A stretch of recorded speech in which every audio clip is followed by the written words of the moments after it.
In this video, we'll be discussing section 2.2 of chapter 2 from P4. Okay, we'll be continuing with partial fractions. Now, in section 1, the partial fractions that we're discussing had just single, like each factor was in the denominator just once. So let's give an example. Let's say that we had a fraction, there's something on the numerator and the denominator has x plus 3, x minus 9, 2x plus 5. X plus 3, x minus 9, 2x plus 5, there are three distinct expressions, expressions in the denominator, and thus we have got three distinct components. When you finally write down in a final answer, the components will be there will be three distinct components. Okay, now if we have let's say x plus 3, let's consider 5x plus 1, 90x minus 53, we'll be having again three separate components because all the three are separate, all the three are distinct and they are not repeating. As a result, we'll be having x plus 3, x 5x plus 1, and the other one will be having 90x minus 53. Now notice that since these are all in proper fractions, the components over here are all proper fractions. As a result, your numerator should have degree that is less than the numerator's degree should be less than the denominator's degree. So since these ones are all degree 1 denominators, your numerators will be having degree 0, or in other words, they're just going to be constants. A, B, C. In this case, let's say D, E, and F, because they are still degree 1 denominators, your numerator is going to be having a degree less than that of the denominator, or in other words, in this case, they are going to be all 0 degrees. Now, let's consider another example where we have x plus 3, x, and x squared plus 1. Okay, in this case, notice that none of our factors are repeating, okay, which is good. And we have a quadratic factor. Till now, all the examples that we were having linear factors. Linear factors are factors that were having degree 1. In this case, you have a quadratic factor, a factor that has got degree 2. Now, the thing is, when you get a quadratic factor, okay, the first thing you need to notice is whether you can factorize that factor and break it down into linear factors. If we had a factor x squared minus 1, we could break it down into x plus 1, x minus 1. But in this case, the factor that we have is x squared plus 1, and x squared plus 1 cannot be factorized into real linear factors. So since x squared plus 1 cannot be factorized into real linear factors, we'll just treat it as one of our other factors, okay, and just continue with our regular procedures. So x plus 3, x and x squared plus 1. In other words, we have right now three distinct factors, even though not all of them are linear as in the previous case. So you've got x plus 3 as the first denominator, the second denominator is going to be x, the third denominator is going to be x squared plus 1. Okay, notice x plus 3x and third denominator is x squared plus 1, okay, because x squared plus 1 cannot be factorized any further. Now in this case, the first component has got a degree 1 denominator, therefore the numerator is going to have degree 0, or in other words, you'll be having a simple constant. The second one has got a degree 1 denominator, therefore the numerator is going to have a degree that is less than that of the denominator, and in other words, in this case it is going to be 0, and thus that's going to be simply a constant. But in this case, notice that this is a quadratic denominator, okay, so in this case our numerator is going to have degree 1, maximum degree 1. I mean, it is possible for it to have simply a constant numerator, it's possible to have simply a constant numerator, but it is possible that you have a degree 1 numerator. So in this case, our numerator is going to be a linear expression cx plus d. Okay, let's look into another example. Let's consider x raised to 4 plus 2 into x plus 1 into x square minus 4. Now notice that x raised to 4 plus 2, if you use a calculator, you'll notice that x square plus x raised to 4 plus 2 does not have any real roots, or in other words, you cannot factorize this. So as a result, your first root is going to be x raised to 4 plus 2. Okay. The second one is going to be x plus 1. The third one is you could say that it is x squared minus 4, but the thing is x squared minus 4 can be factorized. Okay, and x squared minus 4 can be factorized to give x plus 2 into x minus 2. So in other words, you actually have two factors there, and thus you'll be having actually two components instead of one. Okay, so again, in summary, okay, whenever you have a denominator and you're asked to convert the fraction into partial fraction, first factorize the denominator completely. Okay, factorize the denominator completely. In the third case that he had, x squared plus 1 could not be factorized any further. In the fourth case that we're discussing now, x raised to 4 plus 2 cannot be factorized any further, but x squared minus 4 can be factorized into x plus 2 into x minus 2. So that means we actually have 4 components in total: x raised to 4 plus 2, x plus 1, x plus 2, x minus 2. Now x raised to 4, x plus 1 is a degree 1 numerator. This is also degree 1 denominator, degree 1 denominator, and degree 1 denominator. These are all going to be these ones are all going to have numerators which are going to have degrees less than that of the denominator, or in other words, in this case, they're all degree zeros. So we'll be having simple constant numerators. For the x raised to 4 plus 2, the x raised to 4 plus 2 denominator is a degree 4 denominator. So as a result, our numerator is going to have degree 3, and so this case we'll be having dx cubed plus ex square plus fx plus g. Yeah, this is a long numerator, but the thing is, the numerator and the denominator, the numerator's degree is going to be 1 less than the degree of the denominator. Alright, now in section 2.2, the section that we're discussing in P4, we are discussing repeated factors. So let's say we have, let's consider the very first example. Instead of 2x plus 5, let's consider x plus 3 into x minus 9 square. Okay, if we have a repeated factor, in that case, you'll be having, okay, the repeated factor will be a bit more complex. The one that does not repeat is going to be, as usual, x plus 3. Okay, but the repeated factor will be having, so if the repeated factor, how many times it appears, will depend upon the number of times it repeats.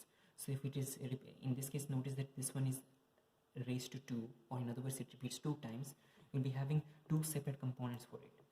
One with power 1 and the second one with power 2.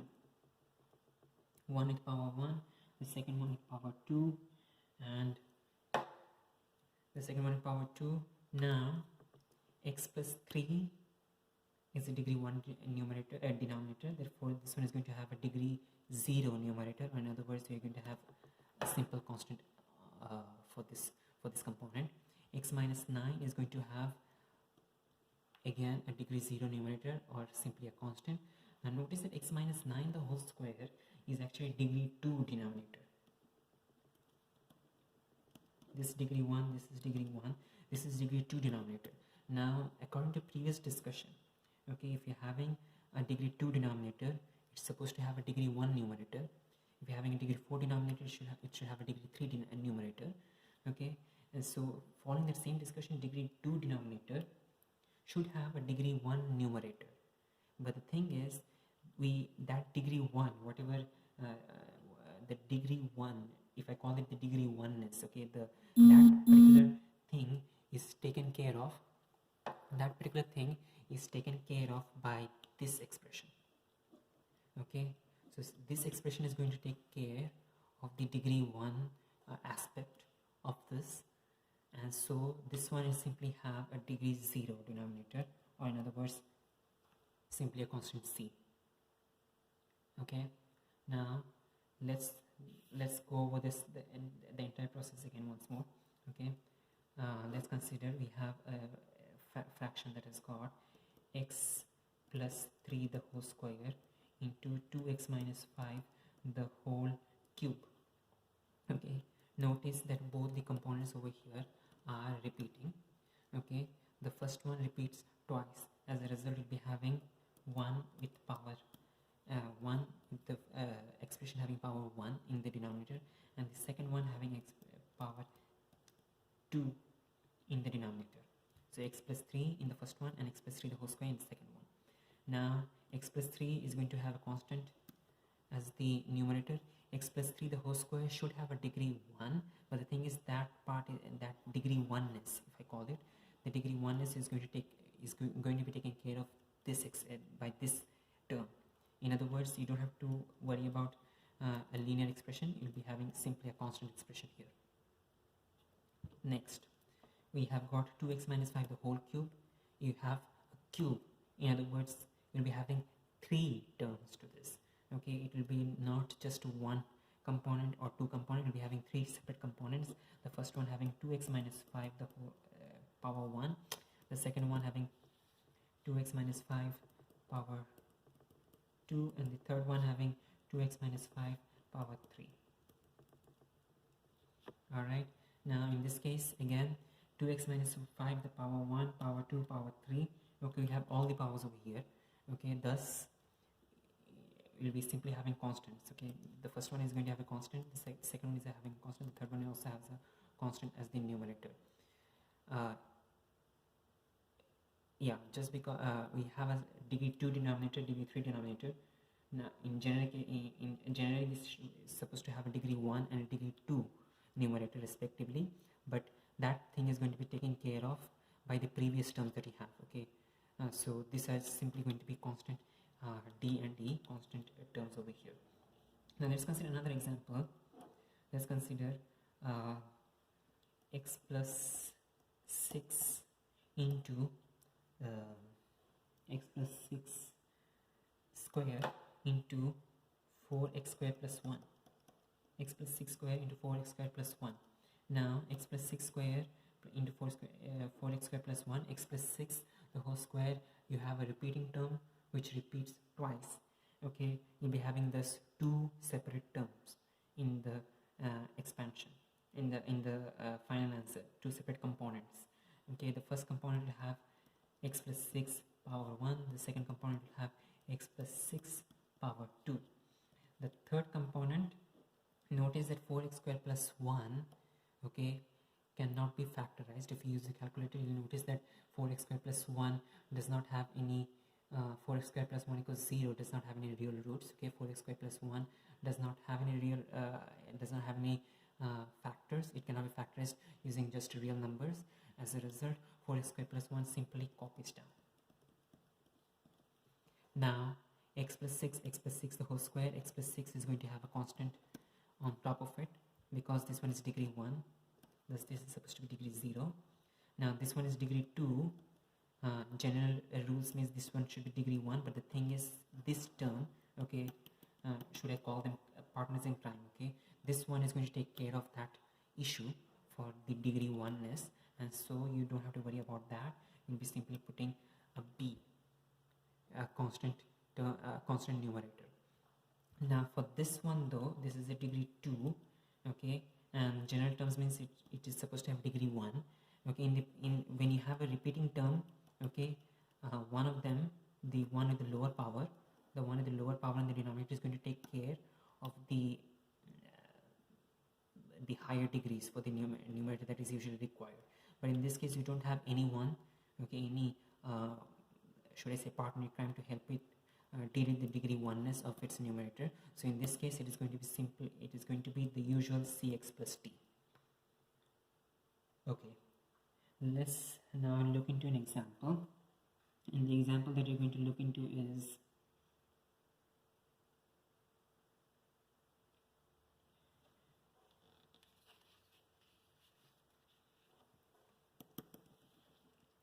let's look into question number 4 on page number 11. So that is going to be 5x squared minus 2x minus 1 divided by x cubed minus x squared, and you have to convert this into partial fractions.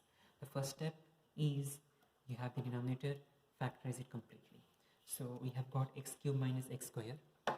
We have got x cubed minus x squared, and the first thing that you notice is that x square is common in both of them. So factorize using x square out, you get, for the first term you get x, the second term you get minus 1.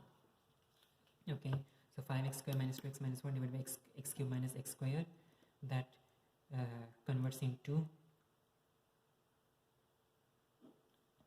x square into x minus 1 into 5x square minus 2x minus 1. Now notice the first term that you have is x square, okay, but x square is a repeating factor, okay, it is repeating twice. We have x and x square is a repeating factor in the denominator, and this will be having 2, the power, the maximum, since the power over here is 2, will be having 2 separate components for this term, okay, and the first term is going to be simply x, the second term is going to be x square. Again, the first term is x, the second term is x square. If this was x raised to 6, let's assume, consider if this was x raised to 6, in that case you'd have 6 components with the denominators x, x square, x cube, x raised to 4, x raised to 5, and x raised to 6. So as high the power, as many components you have. So in this case you have got power 2, we get 2 components, x and x square, and then the very last term is going to have denominator x minus 1. This one is not repeating, so you just have one denominator and one component. Now this one is degree 1, this is degree 2, this is degree 1. Degree 1 has got constant degree 0 denominator and numerator. The degree 2 should have degree 1, but the thing is, its partner in crime with the degree 1 denominator is going to take care of it. So this is again simply going to be just a constant b. And this is the degree 1, so usual rules, degree 1 denominator has a degree 0 numerator, or in other words, you have a c over here. So now to solve this, the first step is to multiply both sides by the lowest common multiple, and the lowest common multiple is going to be in the question itself, x square into x minus 1. So multiply both sides by x square into x minus 1, you get 5x square minus 2x minus 1, because when you multiply x square into x minus 1 to this term, the x square into x minus 1 cancels out with the expression that you're multiplying it with.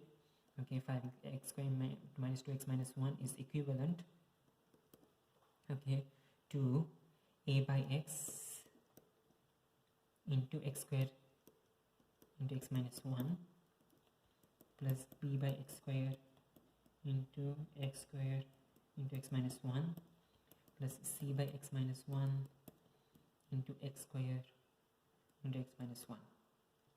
Okay, notice again that you have got, we are multiplying all sides of the we are multiplying all terms of the expression with x square into x minus 1.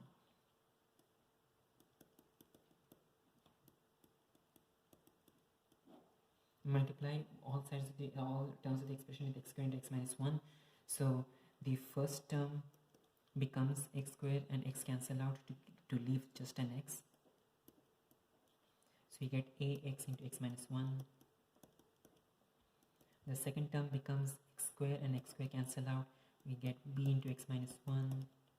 And the third term, x minus 1 and x minus 1 cancel out, you get cx square. Alright, now the thing is, let's try to use the method of substitution and see whether you can find out. Okay, you can use the method of comparing coefficients, as we have used that method several times in P3, and also in the previous example used the coefficient comparison method, and let's try to see, but the coefficient comparison method is a bit more tedious because you have simultaneous equations to solve, and those simultaneous equations can take a long time to solve if you are writing an examination. So substitution method usually works out better to help save time. So let's see, what do you want to substitute? We have x minus 1, x square. So you if you want to remove the x and make the x 0, we can put x equals 0. We can put x equals 0, and you notice that x equals 0 changes the expression to the left hand side of the expression becomes the left hand side of the expression becomes 5 into 0 square minus 2 into 0 into minus 1, that is simply minus 1 because both these terms cancel out. The right hand side of the equation becomes x equals 0, cancels this part out, so that's a 0. X equals 0 for this one becomes 0 minus 1 is minus 1, so we have a minus 1b, and for the last term we've got c into 0 or 0. C into 0 or 0. Alright, so that results in minus 1 equals minus b, or you solve it and find b is equal to 1. Now we have got x minus 1 as well in the expression. To convert that to 0, we substitute x equals 1. So if you substitute x equals 1, let's substitute x equals 1 into the left hand side. The left hand side becomes 5 into 1 square minus 2 into 1 minus 1, that becomes 5 minus 2 minus 1, which is 2. 5 minus 2 minus 1, which is 2. The left hand side becomes a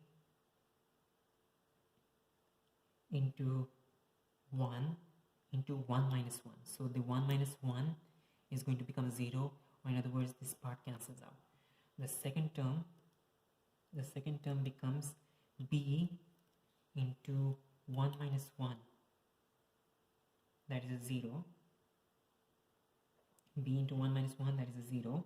So 0, b into 1 minus 1, that is a 0, and that cancels out. And finally I've got c into x squared, that becomes c into 1 square, that is equal to c. In other words, c is equal to 2. So c is equal to 2, b is equal to 1. Notice that we don't actually have anything else to substitute. Okay, we do not have anything else to substitute. So b equals 1, c equals 2, and you still need to find out a. Okay, so to find out a, now either you can use the coefficient comparison method and substitute the value of b and c to find out what a is, or on the other hand you can simply substitute any random x value. Okay, usually you do not substitute random x values because random x values is not going to cancel any of the terms, but in this case substituting a random value is going to not cause an issue, because you know the value for b and c. Since you know the value for b and c, you can easily find out a by substituting a random value. So let's consider a random value. Let's consider x equals 2. Let's consider x equals 2. Substitute x equals 2 into the expression. 5 into 2 square minus 2. 5 into 2 square minus 2 into 2 minus 1 is equal to you have this expression, that is 2 into 2 minus 1 into a, that is equal to 2a. Okay, we have b equals 1, x is equal to 2, 2 minus 1, 1 times b is equal to 1 times 1 is equal to 1, and c into 1 x squared, c is equal to 2, x is equal to 2, and that is an 8. Simplify, this is going to be 15 is equal to 2a plus 9, a is equal to 9, 3. So you finally get the answer 3. Notice we did substitute some sensible values. We substitute x equals 1 to convert this to 0, x equals 0 to convert this to 0, okay, and you got the value for b and c. But at the end you did not have anything else to substitute, we did not have any other value to substitute to find out a, and so for that reason we substituted a random value. And in this case substituting a random value helped us because we already knew the value for b and c. It didn't cause any issue for us. So we have the value for a, b and c, and so the final answer is going to be, if you have this expression over here, so the final answer is 3 by x plus 1 by x squared plus 2 by x minus 1. That's your final expression, okay, with the value for a, b and c substituted.